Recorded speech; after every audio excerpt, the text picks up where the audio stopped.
आज़ा की कहानी, आज़ा की ज़ुबानी। इस उन्वान के तहत हम आपको सुना रहे हैं नाक की कहानी, खुद उसकी ज़ुबानी। नाक, जिसे अंग्रेज़ी ज़बान में नोज़ कहा जाता है, इसको ग़िज़ाई चेक पोस्ट भी कहते हैं। समाअत फरमाइए। आँखों, होठों, रुखसारों और जुल्फ़ों की तरह शायरों ने मेरे लिए ज़्यादा कसीदे नहीं कहे, हालांकि मैं शायद इन सब से ज़्यादा तारीफ़ की मुस्तहक़ थी। मेरी तारीफ़ के लिए ज़्यादा से ज़्यादा 3 अल्फाज इस्तेमाल किए जाते हैं, यानी खूबसूरत, खड़ी और सितवा। ज़ाहिर भी इंसान हद से हद सिर्फ मेरे ज़ाहिरी हुस्न की तारीफ़ कर सका। शक्ल, खूबसूरती या बदसूरती से क़त्अ नज़र, हर इंसान की नाक ही उसके सांसों को बरकरार रखती है। अगर ये सांस न चले तो बाकी सारे आज़ा एक लम्हे में हड्डियों और गोश्त के काबिल तदफीन ढेर में तब्दील हो जाएं। आँखें अगर आपके जिस्म की साहिली सरहद हैं तो मैं आपके जिस्म की पहाड़ी सरहद हूँ, और एक पहाड़ी की तरह आपकी आँखों के दरमियान और होठों के बालाई इलाके में अपनी बेशुमार खिदमात अंजाम देती हूँ। मेरी बहुत सी खिदमात तो ऐसी हैं कि आपको ज़िंदगी भर उनका इल्म ही नहीं हो पाता। मसलन, आप रात में बाईं करवट सो रहे होते हैं। ऐसे में अगर मैं आपका ख्याल न रखूं तो आप सारी रात एक करवट सोते रहें और आपका जिस्म सुन होकर रह जाए। अगले दिन शायद ही आपका कॉलेज या दफ्तर जाने का प्रोग्राम बन सके और आप इसके काबिल हो सकें। जब आपको एक ही करवट सोते सोते 2 घंटे गुजर जाते हैं तो मेरा बायां नथना जिस्म की बाईं सिमत खून की कमी को महसूस करके मेरे मरकज़ी कंट्रोल रूम को इस लोड शेडिंग की इत्तला फराहम करता है। मरकज़ी कंट्रोल फौरन ही दिमाग के मखसूस हिस्से को खामोश सिग्नल इरसाल करता है।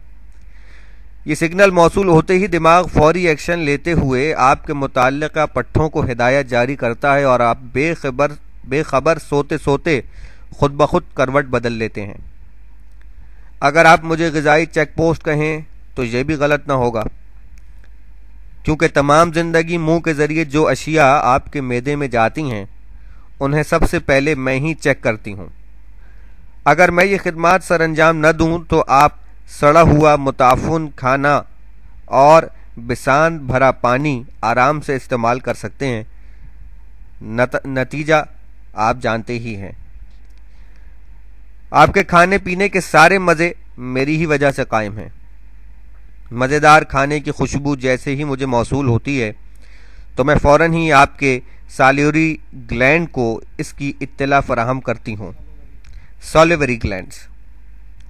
सैलिवरी ग्लैंड्स मेरी जानिब से सिग्नल मौसूल होते ही खाना निगलने और हाजमे में मदद देने वाली रुतूबत की पैदावार शुरू कर देते हैं।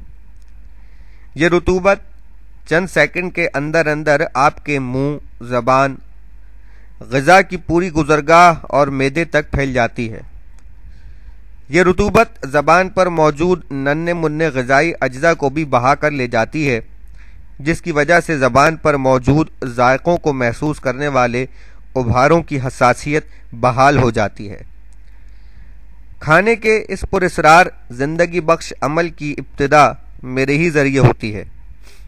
नज़ले, बुखार या किसी और सबब से अगर किसी की नाक बंद हो जाए और वो खुशबुओं को सूंघने की सलाहियत खो बैठे तो उसका हर खाना बेमज़ा हो जाता है। कुछ खाने पीने को दिल ही नहीं करता। अगर वो कुछ खाएगा भी तो दवा की तरह। ये कैफियत अगर तवील अरसे बरकरार रहे तो मरीज का वज़न कम होना शुरू हो जाता है। बज़ाहिर तो आपके मुंह यानी ज़बान और होठों से आप बोलते हैं, मुंह और ज़बान से बोलते हैं, लेकिन सही तरीके पर बोलना मेरे बगैर मुमकिन नहीं है।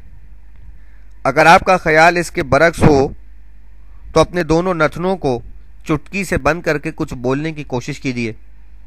अपनी आवाज़ की मज़हका खेजी का आपको खुद अंदाज़ा हो जाएगा। आपने अभी तक मुझे बाहर से देखा है, आज मैं आपको اندر کی باتیں بتاتی ہوں۔ یہ تو آپ جانتے ہی ہیں کہ میں آپ کے منہ کی چھت اور دماغ کے فرش کے درمیان سینڈوچ بنی ہوئی ہوں۔ میرا عقبی حصہ آپ کے نظام تنفس سے جڑا ہوا ہے۔ ناک کی درمیانی ہڈی سیپٹم نے مجھے 2 حصوں میں تقسیم کر رکھا ہے، یعنی بایاں نتنا اور دایاں نتنا۔ میرا پیچیدہ اور پراسرار مواصلاتی نظام آپ کے تالو کے اوپر موجود ہے۔ یہ غار نما علاقہ ہے۔ اس جگہ کے ارد گرد 8 مقامات پر مخصوص ہڈیاں پائی جاتی ہیں۔ یہ ہڈیاں اندر سے کھوکھلی ہیں اور آپ کی دونوں آنکھوں کے اوپر رخساروں میں میرے اور آنکھوں کے درمیان اور میرے عقبی حصے میں واقع ہیں۔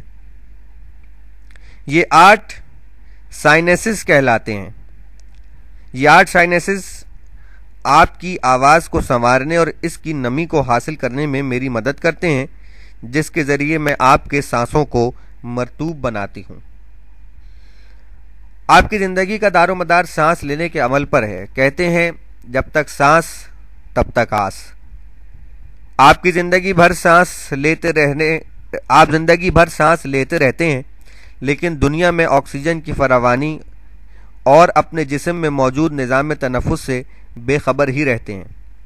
خدا نہ کرے کہ کبھی کسی کو اسپتال میں داخل ہونا پڑے اور اسے مصنوعی طریقے پر سانس بحال رکھنے کے عمل کا تجربہ ہو۔